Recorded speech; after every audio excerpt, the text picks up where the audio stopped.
More breaking news in the Israel-Hamas war. Prime Minister Benjamin Netanyahu says the war is now moving into a second phase, and that phase could last for months. The government is now warning troops of a long and difficult war ahead. Here now to talk more about that journey is Dan Illouz.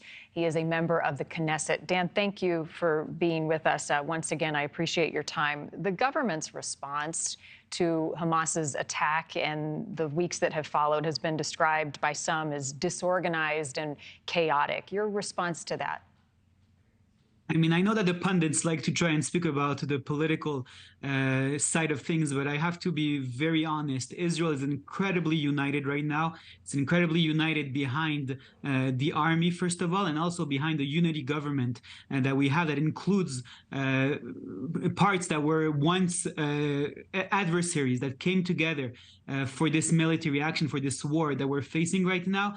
And while there might be criticisms, which is justified, and we're in democracy, there's always criticism in a democracy, we are incredibly united and we're moving forward as one united bloc in order to completely defeat Hamas, because we've seen their mask taken down and we've seen the evil that Hamas represents, and we have no other choice but to dismantle Hamas. And this is what we're going to do. We need to eradicate Hamas. We've seen actually today, Hamas sent a video of 3 of the hostages that they are holding right now, and the message that the Hamas forced those hostages to say, because we know that they're not free over there, they're being told what to say, and the message that they've been forced to say are messages that try to divide Israeli society, because Hamas understands that when we're united and strong, then we'll be able to defeat them. And so that's the case right now. They're trying to divide us, but it won't work. We're going to stay united. We saw the face of evil, and we're going to defeat this face of evil and completely eradicate Hamas. United, perhaps, but I just spoke with a woman whose kibbutz was attacked on the 7th, and she is fearful. She also says that she trusted the government to protect her and her community and her family members, and that did not happen. And I asked her what she is now wanting to know from the government, and is, how will you keep me safe now and moving forward? How would you respond? First of all, I completely understand her. What we've seen on October 7th was one of the worst massacres that humanity has known. I mean, I don't want to be too graphic, but when you have women raped as their husbands are held and forced to watch before they're both killed, or when you have a pregnant woman that's beheaded and then they open her up, take the fetus and behead the fetus also, children that are burnt alive, elderly that are abducted without their medication, of course, these things are incredibly horrible.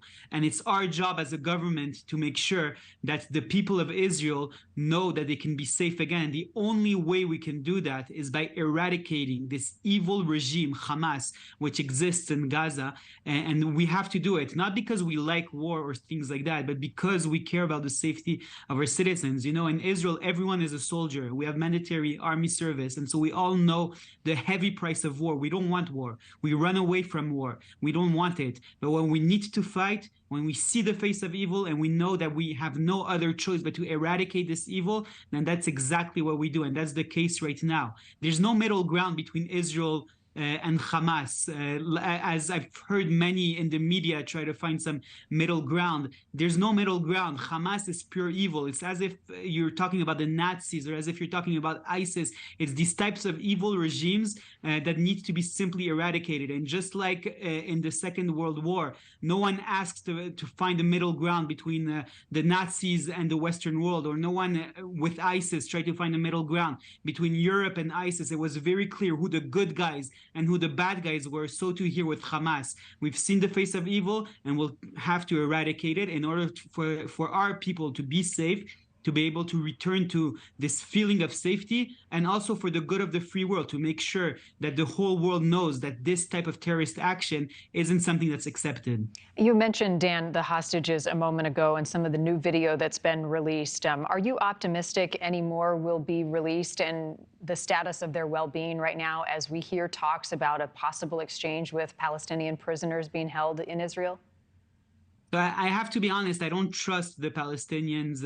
I don't trust Hamas, definitely. I also don't trust Qatar, which is said to be part of those negotiations. Those are negotiations that are happening. We have to try everything we can in order to return our soldiers. But I believe that when we put military pressure on Hamas, that will be the best way to really release some of those hostages, not in small numbers, one here and one there, which is usually more of a psychological tactic by Hamas in order to actually hurt Israel by releasing only one and keeping all of those hundreds that are right now in Gaza, but rather to release all of them. It's one of our stated goals. We have two goals in this military mission. One is to eradicate Hamas, this evil regime. The second is to release the hostages that are right now in Gaza. I don't believe that those two goals contradict each other. The opposite. I believe that the more military pressure puts Hamas in the corner, the more they'll have to release the hostages. Thank you for watching. Go to newsnationnow.com to find NewsNation on your television provider. And don't forget to click the red subscribe button below